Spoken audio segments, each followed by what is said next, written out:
안녕하십니까. 1월 12일 김경국TV 시작하겠습니다. 역시 예상대로였습니다. 민주당이 어제 저녁 공직선거 후보자 검증위원회 검증 통과자 89명의 명단을 발표했습니다. 검찰 수사 중인 피의자는 물론이고 재판을 받고 있는 피고인이나 심지어 1심에서 유죄를 받은 사람들까지 모두 적격 심사를 받았습니다. 적격 판정을 받으면 곧바로 민주당 총선 예비후보로 등록할 자격이 주어집니다. 민주당은 지금 얼마나 민주당이 국민을 우습게 보고 있는지 보여준 후보자 검증인 것 같습니다. 민주당 내부에서조차 아전인수식 잣대를 들이댄 모양새라 역풍이 오래된다거나 이럴 거면 차라리 검증을 하지 말고 다 적격을 주면 된다, 이런 자조 섞인 반응들이 나오고 있습니다. 예상은 했지만 민주당의 놔뚜꺼움에 다시 한번 혀를 내두르게 됩니다. 민주당의 이 같은 심사는 어떻게 보면 당연한 것입니다. 당대표가 온통 오물을 뒤집어 쓰고 있죠. 그런 마당에 다른 후보들 웬만한 흠집으로는 부적격 판정을 내리기가 힘들 것입니다. 그렇게 다들 모여서 이재명 만세를 부르고 있습니다. 이 사람들이 최종 공천을 모두 받을지 어쩔지는 아직 모르겠지만 어쨌거나 공천 심사에서부터 범죄자들을 프리패스 시킨 민주당입니다. 국민의힘도 덩달아 이재명 만세를 불러도 될 것 같습니다. 먼저 이재명 후보부터 인천 계양을해 공천 신청을 했는데 당연히 적격 판정을 받았습니다. 무고 및 공무원 자격 사칭, 음주운전, 공용 물건 손상 및 특수공무집행방해, 공직선거법 위반, 이렇게 전과사범입니다. 기록된 것만. 그리고 현재 기소돼 재판 중인 사건이 선거법 위반, 위정교사, 대장동, 백현동, 성남FC 위례 의혹, 위례개발사업 의혹 등 3건이고 검찰 수사 중인 사건 또 여러 건 있죠. 경기도 법인카드 유용, 대북 불법 송금 의혹, 정자동 호텔 여러 건 아직 수사를 받고 있습니다. 이루 헤아릴 수 없는 범죄 경력에 재판 중 또는 수사 중인 사건까지 있으니 이재명 대표를 기준으로 본다면 대한민국에서 민주당으로부터 공천 부적격 판정을 받을 사람은 아마 없을 것 같습니다. 그러니 살인범으로 실형을 선고받고 복역했던 사람, 또 성추행범, 강도, 이런 온갖 흉악범들이 지금 민주당 국회의원 배지를 달고 있거나 아니면 국회의원 배지를 달겠다고 총선에 나가겠다고 신청서를 접수하고 있는 것입니다. 말로 할 때는 몰랐는데 이재명 대표의 범죄 혐의 막상 정리를 해보니까 정말로 엄청납니다. 하기야 자기 입으로 재판 중인 사건들이 모두 유죄를 선고받으면 50년도 넘게 감옥에 있어야 된다, 이렇게 말했으니까 더 이상 말할 필요도 없겠죠. 다만 민주당은 이재명 대표에 대한 공천 적격 심사가 곧바로 지역구 출마로 연결되는 것은 아니다, 이렇게 얘기했습니다. 비례대표로 선택할 가능성도 아직 남아있다는 얘기죠.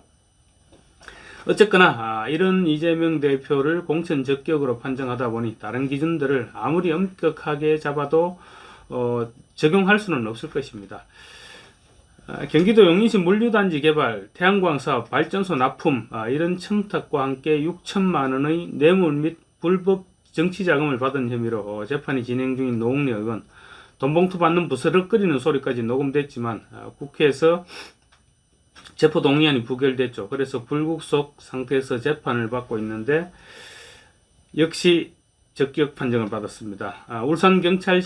울산경찰청장 시절 울산시장 선거 개입 혐의로 1심에서 무려 징역 3년을 선고받은 황운하 의원, 역시 적격 도장 꽝 받았습니다. 황운하 의원은 송영길 전 대표로부터 돈봉투를 받았다고 검찰이 명단을 밝힌 19명 중에 한 사람입니다. 따라서 나머지 돈봉투를 받고 검찰 수사를 받고 있는 다른 의원들도 모두 적격 도장을 받을 것입니다. 돈봉투를 전다는 사실이 먼저 들통나서 탈당해서 구속되거나 수사 중인 윤관석, 이성만 의원, 참 억울할 것 같습니다. 이성만 의원은 지역구인 부평갑에 무소속으로 출마하고 싶어지지 않을까 싶습니다. 박주민 의원은 2019년 4월 26일 공수처법 패스트트랙 안건으로 올리는 과정에서 야당 인사들을 폭행한 혐의로 기소됐는데 역시 적격 판정을 받았습니다. 신성식 전 수원지검장, 한동훈 국민의힘 비상대책위원장과 채널A 이동재 기자 통화 녹취록을 거짓으로 꾸며내 KBS 기자에게 전달한 혐의로 재판을 받고 있습니다. 그런데 전남, 순천, 광양, 곡서, 구례갑 출마를 하겠다고 해서 적격 도장을 받았습니다. 경기도 인맥 등 친명 원외 인사들 역시 낮은 인지도에도 불구하고 무더기로 적격 판정을 받았습니다.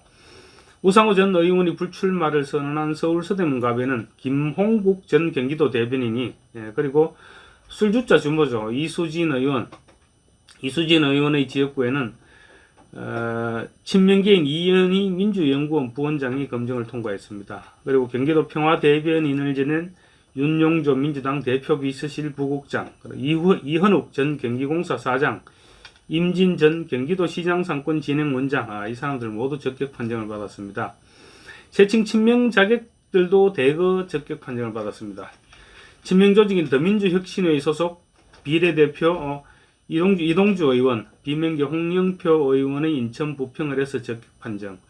최근까지 이재명 대표를 수행한 모경종 당 대표실 차장은 비명 신동근 의원의 인천 서구에 도전장을 던져 적격 판정을 받았습니다. 낙검수 출신 정봉주 의원 역시 미투 의혹으로 지난 총선에서는 부적격 판정을 받았습니다. 그렇지만 이번에는 비명계의 박용진 의원의 지역구인 서울 강북 의뢰 도전에서 적격 도장을 받았습니다. 문재인 정부 청와대 참모들 가운데서도 친명 노선을 택한 인사들 대거 통과됐습니다. 임종석 전 대통령 비서실장은 과거 자신의 지역구였던 서울 중구 성동구 갑에서, 그리고 노영민 전 청와대 비서실장은 충북 청주시 상당구에서 검증을 통과했습니다. 달빛 소나타로 문재인 전 대통령을 찬양했던 박경미 전 청와대 대변인은 경기도 하남시, 입만 열면 거짓말로 유명세를 날리더니 최근에는 이 대표가 피습당하자 명비어 청가로 또 한번 이름을 떨친 가짜뉴스의 달인 김의겸 전 청와대 대변인은 전북 군산시, 어제 부산대 의료진을 이재명 대표 피습범과 공범 취급해서 무리를 빚은 여선웅 전 청와대 청년소통정책관 성남시 분당구 갑에, 한정우 전 청와대 홍보기획갑은 서울 금천구, 임세연 전 청와대 부대변인은 서울 관악을 해서 모두 적격 도장을 꽝꽝꽝 받았습니다. 올드보이 논란에도 이재명을 지키겠다 이러면서 전북 전주시 병어로 신청한 정동영 전 통일부 장관 역시 검증을 신청해서 통과했습니다. 따라서 형평성 차원에서